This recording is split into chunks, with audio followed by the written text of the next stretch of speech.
Everybody, let's get right into it. So the FDA, the Food and Drug Administration, a government agency that handles food and drugs, hasn't backed up a dietary supplement pill in a while, 10 years. So they recently backed one up. I don't know the name of it, they didn't say, but what it does is it makes you feel full. I don't know how it does that, I don't know like the science behind it, but it makes you feel full. That's what it does. So, but I don't see why wouldn't you just eat a fruit or drink some water? A fruit, good calories. There's no bad calories in fruit. They're sweet. You're not hungry. Eat it. You're good. Or you could drink water. Water fills you up. All you gotta do is sip it. No calories. No bad calories. No calories at all. And it actually helps you lose weight the more water you drink. Just saying. Alright, next topic. Immortality. So, I'm at work today. I'm on a scalpel, cleaning the lights, and my friend shows me a magazine, and it says 2045, the man becomes immortal. So, at first I was like, oh man, I'll be alive by then, I could use this, I could harness this and become immortal. But then the more I thought about it, I was like, maybe we're not supposed to be immortal, maybe everyone needs to die, it's part of life, it's a cycle, And then after that, that's when I kind of got on a spiritual, religious level, and I was like, we're kind of going against the will of God, we can't, not die, that's not our place, we don't decide that. So then we look in the magazine, we're looking for the article, and it's gone, and I'm like, yo, well, we're here cleaning, some dudes have found the secret to immortality, and we're here cleaning. So I was like, yo, man, what are we doing, let's go get this. But then, I was just playing around, so. But then, I was thinking about it, and I was like, at first, I thought about it, and I was like, I wouldn't mind being immortal. But then, I kind of realized that I don't want to be immortal, I want to die. I don't want to die right now, but, it happens in life. It's something that we all go through. And we can't, stop a cycle, It's nature, it's God, it's science, it's what we are, it's what we got to do. Alright, so next story. Alright, next story. As you know, or you probably don't know, I used to work at Culvers, the burger joint. Butter burgers, melts, Frosties, I think they're called. Maybe, I forgot, whatever. Alright, so, I used to work there. It was my first job. So, I was geeked out. I was happy.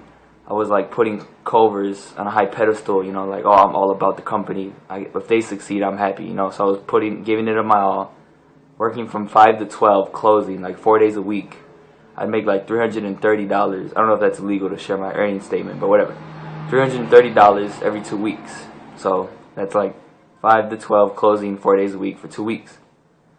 So one day, we get our, I was in the fryers, I was a fryer. So we get our orders from a monitor. It tells us what to put, what to fry. So they ordered 12 orders of cod fillet. It's fish fried and batter, and then you fry it. So there's 3 pieces in every order. So they ordered 12 of them. So at first I was like, yo, that's a lot. That's a lot. So I looked at my supervisor, and he's like, what are you waiting for? It's not going to cook itself. So I'm like, alright. So I handle it. I put 3 pieces in, and this kid comes through, and he's like, he was new. He wasn't the sharpest tool in the shed. So he's like, they told me to handle this. They told you to move up to frying fries. So I'm like, alright, sure. So, I'm frying fries, and he goes on break, so they put me back at the cod. So I'm waiting for it to beep. And then it comes up, and I guess he didn't separate it.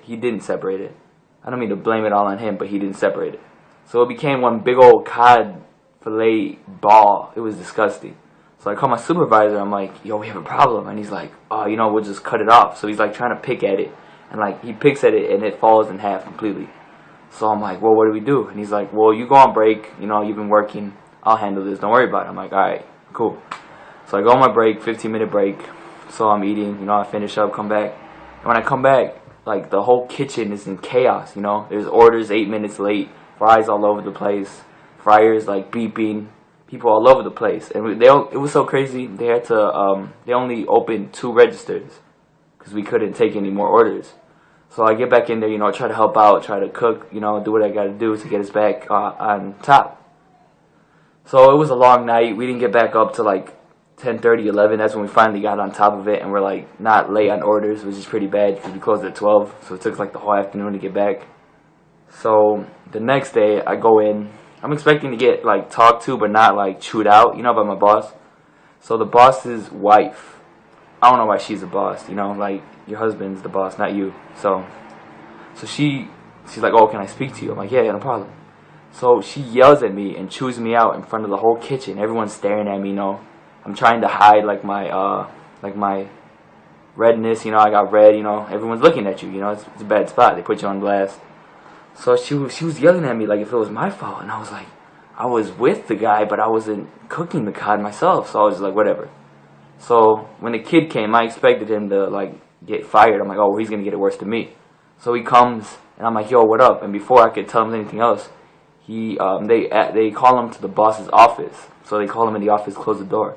So here I'm thinking like, whoa, he's gonna get fired, you know, like damn, bogus. So I'm waiting. He comes out, and he comes to work, and I'm like, yo, what happened? And he's like, oh, nothing. They just told me what happened, you know, just tell me to be better. And I'm like, wait, I got chewed out in front of everybody, and you get a smack on the wrist in the boss's office? I don't mean to blame it on racism, but he was white, and I am Hispanic, so I don't know. I don't want to blame it on racism, but that's what it seemed like to me. So I used to work 4 days a week. So the next day they gave me 2 days, and I was like, all right, well, maybe I deserved it, you know. Maybe they'll give me my 4 days back. So the next week, they only gave me 1 day. So I'm like, man, for real? Like, that's bogus. I'm going to make like 120, like the whole 2 weeks. So then I come back, and like that 1 day, those 3 days that I worked, I got like the cold shoulder. People would like not look at me, or like, you know, they would like look down at me, and I'm like, you know, I don't need this, you know. So I was like, man, you know, it's nice getting money, but not if you're like not respected. So I was like, you know what, forget that. I'll walk out of here before I get fired, you know, so I could walk out with my dignity. So I came in, I was like, yo, I'm resigning my position, you know, I don't want to work here anymore. So I left, took my last check, went to the mall, spent it all. And that's how I quit Culvers. I hope you enjoyed it. You know, it was a personal story again. And we out.